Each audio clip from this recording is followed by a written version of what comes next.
म्हणून आलेले आपले माननीय निलंगेकर साहेब, त्याचबरोबर एकनाथरावजी मोरे, आपल्या येथील श्री सोमतांकर, केदार पाटील, सेवादलाचे ढगे, वेलोली तालुका अध्यक्ष शिवाजी पाटील, देगलूरचे तालुका अध्यक्ष विष्णू पाटील, आपले शहर अध्यक्ष मुगलाजी अण्णा, आमच्या सोबत आलेले आनंदरावजी चव्हाण, या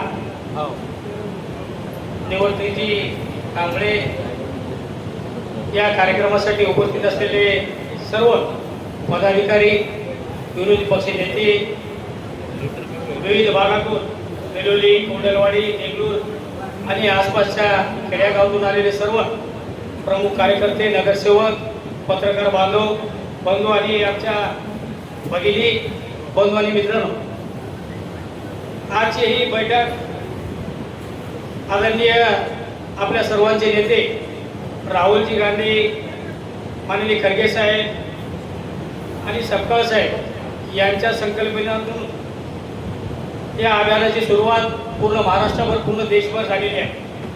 आणि आज गेल्या 10-12 दिवसापासून नांदेड जिल्ह्यामध्ये वेणुगोपालजी आणि त्यांच्या सर्व टीमने महाराष्ट्र प्रदेश काँग्रेसकडून आणि भारतीय काँग्रेस कमिटीकडून जे काही निरीक्षण नेमण्यात आलेले होते त्यांच्या माध्यमातून त्यांनी सर्व जिल्ह्यामध्ये फिरलेलं आहे. आणि त्यांनी हे अभियान एक वेगळं अभियान आहे.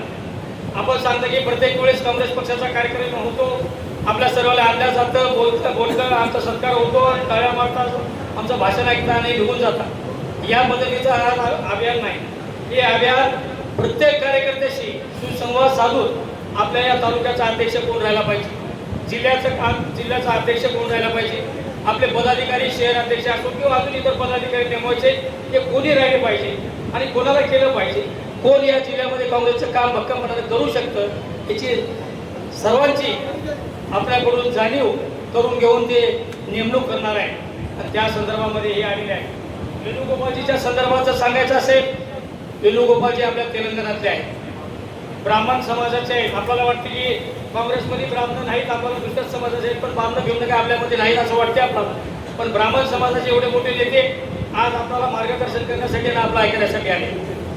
ते गेल्या 40 वर्षापासून पक्ष संघटन करण्याचं काम करतात.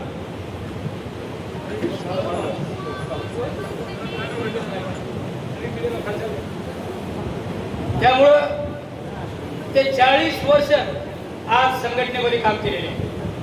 त्यांना कुठल्याही पदावर, कुठल्या ग्रामपंचायत सदस्य नाही, जिल्हा परिषद सदस्य नाही, कुठं आमदार नाही, खासदार नाहीत, लोकसभेमध्ये नाहीत, राज्यसभेमध्ये कुठंच कोणतं पद आजपर्यंत त्यांना मिळालं नाही किंवा ते मागले नाही. फक्त पक्ष सेवा म्हणून त्यांनी पक्ष संघटनेचं काम आजपर्यंत त्यांनी केलेलं आहे. आणि त्यांना मुद्दाम आपला जिल्हा त्यांना त्यांच्याकडे दिलेला आहे. ते बारीक संघटना करतात. आपल्याला माहीत आहे ब्राह्मण समाज हा अतिशय हुशार आणि जाणकार समाज होता आणि त्यापैकी ते आहे. आणि त्यामुळे ते निश्चितपणाने या नांदेड जिल्ह्यामध्ये काँग्रेसची घडी अतिशय बारकाईने चांगल्या पद्धतीने बसवण्यासाठी त्यांनी आपल्याकडे इथं प्रदेशहून नाही, भारतीय काँग्रेस कमिटीकडून आपल्या इथं नेमणूक केलेली आहे. आपल्या इथं सध्या काँग्रेसच्या बाबतीमध्ये बोलायचं असेल तर आपली काँग्रेस कशी झाली, का झाली, कशी झाली या संदर्भात मी आता जास्त सांगणार नाही. आता तेच भाषण आपल्याला करायचं नाही. पण आपल्या इथली काँग्रेस थोडं मोरासुराची काँग्रेस झाल्यासारखं जाईल. त्यामुळं त्याच्यासारखा एक अनुभवी नेता आपल्याकडे मुद्दाम पाठवलेला आहे. आणि ते मुद्दाम आपल्या सर्वांचं ऐकून घेऊ, आपल्या सर्वांचं मन जाणून घेऊ आणि ते जिल्हा काँग्रेस किंवा तालुका काँग्रेसच्या पदाधिकाऱ्यांची नेमणूक ते निश्चितपणाने करणार आहे. गोपाल जी, मैं कहना चाहता हूँ कि ये देगलूर शहर और देगलूर का एरिया बहुत ही कांग्रेस प्रेमी है. और उससे भी वसंतराव जी चौहान साहब, कैलाशवासी वसंतराव जी चौहान खासदार साहब थे, उनसे भी बहुत प्यार था ये लोगों का. और ये बहुत प्यारे लोग आए, उनसे बहुत जुड़ाव था इनका. और अभी भी नंबर 1 पे जिले पे जो भी देगलूर तालुका और बिलोली तालुका कांग्रेस का गढ़ रहा है, अभी भी पक्का गढ़ हमसे भी ज्यादा इनका. आज भी देगलूर और बिलोली पक्का है कांग्रेस का. और आगे भी रहने का उन्होंने वादा करे हैं अभी आपके सामने विरोधी पक्ष नेता ने।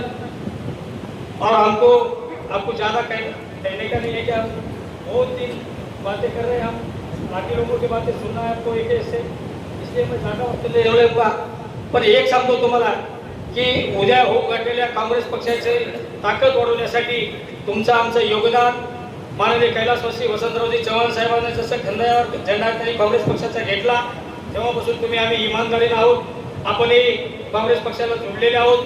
आपल्या सोबतही मोठे नेते होते त्यांच्यासोबतही जुडले होत्या, पण त्यांना सोडून तोडून आज आपण आपल्या काँग्रेसच्या घरात आहोत. आपलं घर हे कुटुंबासारखं झालेलं आहे. या कुटुंबाला दिशचिन्ह लागण्यासारखं काम आपल्याला पुढील काळामध्ये करायचं आहे आणि त्यासाठी म्हणून आपल्या सर्वांची शक्ती, आपल्या सर्वांचा आशीर्वाद काँग्रेस पक्षाच्या पाठीमागे ठेवण्याची अत्यंत आवश्यकता आहे. आपल्या पाठीमागे खंबीरपणानं आपल्या जिल्ह्याचे खासदार आदरणीय रवींद्रजी चव्हाण साहेबांचा मार्गदर्शन आणि त्यांची शक्ती आपल्या सर्वांच्या पाठीमागे खंबीरतेने उभी आहे आणि त्यांचं सहकार्य घेऊन त्यांचं मार्गदर्शन घेऊन या जिल्ह्यातली काँग्रेस उभारायचं काम पुढील आपल्याला या दिशेमध्ये करायचं आहे. पक्षश्रेष्ठीला मी वेणुगोपालजीला आणि निलंगेकर साहेबाला विश्वास देऊ इच्छितो. आम्ही जोपर्यंत आहोत काँग्रेसपर्यंत पहिले होत्या आताही आहोत, पुढे सुद्धा आम्ही पदावर असो नसो पण काँग्रेसची प्रामाणिकपणानं सेवा आम्हाला खूप काही काँग्रेसनं दिलेला आहे आणि त्याच पद्धतीनं काँग्रेसची सेवा पुढच्या काळामध्ये सुद्धा निश्चितपणानं आम्ही केल्याशिवाय राहणार नाही हे प्रामाणिकपणानं आपल्याला आजच्या या निमित्तानं सांगू इच्छितो. आमचं नातं खासदारचं आहे म्हणून मी काँग्रेसमध्ये आहे असं कोणी समजत असेल तर हे चुकीचं आहे. मी नात्या गोत्याला किंवा जाती धर्माला बघणारा मी माणूस नाही. मी फक्त एक काँग्रेसचा झेंडा म्हणजे काँग्रेसचाच झेंडा, जिथं प्रामाणिक राहिलो त्याच्यासोबत शब्द दिलो त्याला शब्दाला जागलेला माणूस आहे. मी वसंतराव चव्हाण साहेबांना शब्द दिला आणि त्याच्यासोबत राहण्याचा प्रामाणिकतेने प्रयत्न केला. आजही आम्ही खासदार साहेबांसोबत प्रामाणिकपणानं आहोत, काँग्रेस सोबत आहोत आणि उद्याही आम्ही कुठेही असो नसो पण आम्ही निश्चितपणानं तुमच्या सोबत काँग्रेस सोबत इमानदारीनं प्रामाणिकपणानं राहू एवढाच विश्वास आपल्याला आजच्या निमित्तानं देतो आणि सर्वांना मी आवाहन करतो की मी जिल्ह्यामध्ये काँग्रेस कमिटी पक्षाचा अध्यक्ष म्हणून काम करत असताना तुमच्या सर्वांचं सहकार्य लाभलं. यापुढे सुद्धा असेल नसेल त्याला मला माहीत नाही काय निर्णय घेणार आहे याची मला जाणीव नाही, पण निश्चितपणानं आजही मी कुठेही गेलो मी कुठं काही झापून राहणारा माणूस नाही.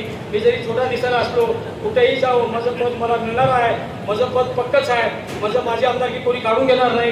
हे उद्याचं अध्यक्षपद घेतील ठेवतील मला माहीत नाही, पण माझी आमदारकी मात्र हेच कोणाच्या ताकद त्या हातामध्ये काढून घ्यायची. त्यामुळे माझी आमदारकीचं पद पक्का आहे आणि ते माझं मान सन्मान मला कधी मिळणारच आहे तुमच्याकडून. त्यामुळं याची काही मी फार फिकर करून काय बोलणारा मी माणूस नाही. त्यामुळं तुमची फिकर मी करतो. काँग्रेस पक्षाला वाढवायचं काम तुम्ही करा. तुम्हाला जिथे जिथं ताकद लागत असेल त्या ठिकाणी खासदार साहेबाला बोलायचा प्रसंग असेल किंवा अजून सपकाळ साहेबाला बोलायचा प्रसंग असेल किंवा उद्या वेणुगोपालजीला बोलायला हैदराबादला जायचा प्रसंग असेल तर तुमच्यासोबत तुमचा हनुमंत पाटील माजी आमदार नक्कीच तुमच्यासोबत राहील हे विश्वास देऊन इथंच थांबतो. जय हिंद जय महाराष्ट्र. धन्यवाद.